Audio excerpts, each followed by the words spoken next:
Vote যুদ্ধে লড়াইয়ে আপাতত অতীশের ভরসা ক্রাউড ফান্ডিং।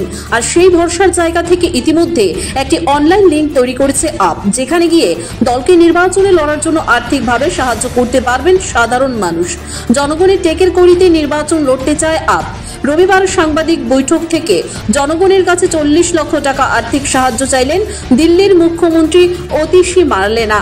তার কথায় মানুষ আমাদের দলের উপর আস্থা রেখেছে, আর সেই আস্থা থেকেই দলকে নির্বাচনে লড়তে অর্থনৈতিক সহযোগিতা যোগাবে জনগণ।